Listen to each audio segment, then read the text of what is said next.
മറ്റു വാർത്തയിലേക്ക് വരുമ്പോൾ തൃശൂരിൽ ഭക്ഷ്യവിഷബാധയേറ്റ് മരണം. പെരഞ്ഞനത്ത് കുഴിമന്തി കഴിച്ചതിനെ തുടർന്നുണ്ടായ വിഷബാധയേറ്റ് ചികിത്സയിൽ കഴിഞ്ഞിരുന്ന സ്ത്രീയാണ് മരിച്ചത്. പെരഞ്ഞനം കുറ്റിക്കടവ് സ്വദേശി ഉസൈബയാണ് ഇന്ന് പുലർച്ചെ തൃശൂർ മെഡിക്കൽ കോളേജിൽ വെച്ച് മരണപ്പെട്ടത്. പെരഞ്ഞനം 3 പീടികയിൽ സെയിൽ റെസ്റ്റോറന്റിൽ നിന്നും ഭക്ഷണം കഴിച്ചവർക്കാണ് കഴിഞ്ഞ ശനിയാഴ്ച ഭക്ഷ്യവിഷബാധ ഏറ്റത്. അതേസമയം സെയിൻ ഹോട്ടലിൽ നേരത്തെയും ഭക്ഷ്യവിഷബാധ ഉണ്ടായിരുന്നതിനെ തുടർന്ന് ഹോട്ടൽ അടപ്പിച്ചിരുന്നു. വീണ്ടും തുറന്ന ശേഷമാണ് ഈ സംഭവം ഉണ്ടായത്. അമ്മയുടെ കണ്ടീഷൻ പെട്ടെന്നാണ് മാറിയത്. അത് മരണപ്പെട്ടതിന് ശേഷം ഉണ്ടായത് നമ്മുടെ കയ്പമംഗലം പോലീസ് സ്റ്റേഷനിലേക്ക് വിവരം അറിയിച്ചിട്ടുണ്ടായിരുന്നു. പക്ഷെ എന്തോ ഒരു കൺഫ്യൂഷൻ ഇക്കാര്യത്തിലുണ്ടായിരുന്നു. ഒരു വ്യക്തത കുറവിൻ്റെ ഭാഗമായിട്ടാണ് അവർ ബോഡി ഇവിടെ എത്തിച്ചത്. എന്നാലും ആ ബോഡി വീണ്ടും മെഡിക്കൽ കോളേജിൽ പോയിട്ട് പോസ്റ്റ്മോർട്ടം നടത്തി ചെയ്യാനുള്ള ഏർപ്പാടുകളെല്ലാം എടുത്തിട്ടുണ്ട്. പോലീസ്, ബന്ധപ്പെട്ട ഡിപ്പാർട്ട്മെൻറ്റ് ഉദ്യോഗസ്ഥന്മാർ, പെരിഞ്ഞനം ഗ്രാമപഞ്ചായത്തിൻ്റെ ജനപ്രതിനിധികളെല്ലാം കൂടിയുണ്ട് കേട്ടോ. അതനുസരിച്ചുള്ള നടപടി സ്വീകരിക്കും. കുഴിമന്തിയാണ് മേടിച്ചത് ഇവർ. അപ്പോൾ ആള് മയോണീസ് മാത്രമേ കഴിച്ചോളൂ എന്നാണ് പറഞ്ഞത്. അപ്പോൾ ആൾക്ക് ബുദ്ധിമുട്ടൊന്നും ഉണ്ടല്ലോ. പക്ഷേ അനിയത്തിക്കും മക്കൾക്കൊക്കെ ബുദ്ധിമുട്ടായിട്ട് അവർ അവിടെ ഹോസ്പിറ്റലിലായിരുന്നു.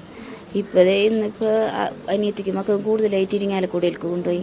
ആളിന്നലെ ഇവിടെ കുട്ടിലക്കടവിൽ കാണിച്ചിട്ട് അങ്ങനെ തന്നെ ഇരിങ്ങാലക്കുടയിൽ കൊണ്ടുപോയി. അപ്പോൾ ഓർമ്മയൊക്കെ പോയി. അങ്ങനെ ആളങ്ങനെ തന്നെ തൃശ്ശൂർ മെഡിക്കൽ കോളേജിൽ ഇന്നലെ കൊണ്ടുപോയി.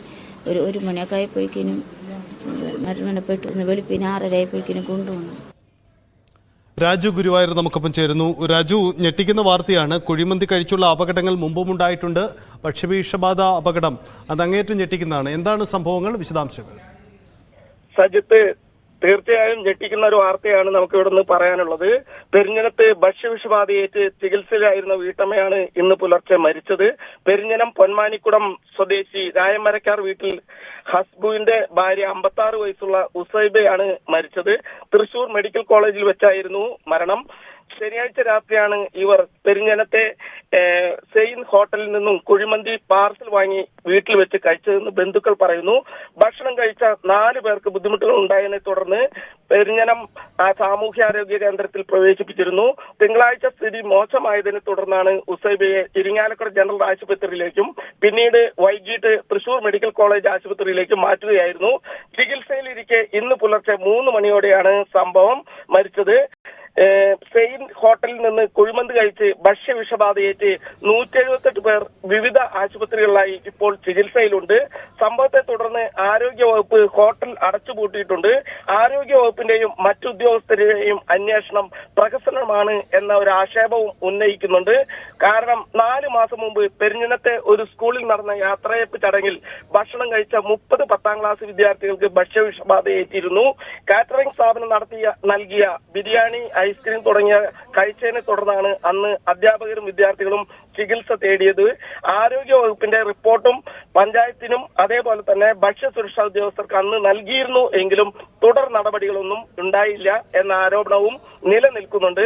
എന്നാൽ ആരോഗ്യ വകുപ്പ് ഇക്കാര്യത്തിൽ ഇന്നുണ്ടായ സംഭവത്തിൽ വളരെ വിശദമായ അന്വേഷണം നടത്തി. വകുപ്പ് ഇക്കാര്യത്തിൽ കയ്പമംഗലം പോലീസിനും പെരിഞ്ഞനം പഞ്ചായത്തിനും റിപ്പോർട്ട് നൽകിയിട്ടുണ്ട്. ഹോട്ടൽ അധികൃതർക്കെതിരെ നിയമ നടപടികൾ സ്വീകരിക്കുമെന്നും ആരോഗ്യവകുപ്പ് ഇപ്പോൾ അറിയിച്ചിട്ടുണ്ട്. സജിത്, അത് ഞെട്ടിക്കുന്ന വാർത്തയാണ്. കാരണം ഭക്ഷ്യവിഷബാധയേറ്റ് പ്രത്യേകിച്ചും കുഴിമന്തി കഴിച്ചുള്ള അപകടം വീണ്ടും സംസ്ഥാനത്തുണ്ടാകുന്നു. ഇതിൽ ആരോഗ്യ വകുപ്പിന്റെ കൂടുതൽ ഇടപെടലുകളാണ്. മുമ്പും പലപ്പോഴും മുന്നറിയിപ്പ് നൽകിയിട്ടുണ്ട് ഉള്ളതാണ്. ഈ കുഴിമന്തിയിൽ അപകടകാരിയാവുന്നത് മയോണൈസാണ്. മയോണൈസ് ഉപയോഗിക്കുമ്പോൾ വളരെയധികം ശ്രദ്ധ വേണം. പ്രത്യേകിച്ച് പഴക്കമുള്ള മയോണൈസ് ഉപയോഗിക്കാതിരിക്കാൻ അതീവ ജാഗ്രത വേണം. മുമ്പും സമാനമായ അപകടങ്ങൾ പലതുണ്ടായ സാഹചര്യത്തിലാണ് ഇത്തരമൊരു മുന്നറിയിപ്പ് മുമ്പും ഉണ്ടായിട്ടുള്ളത്.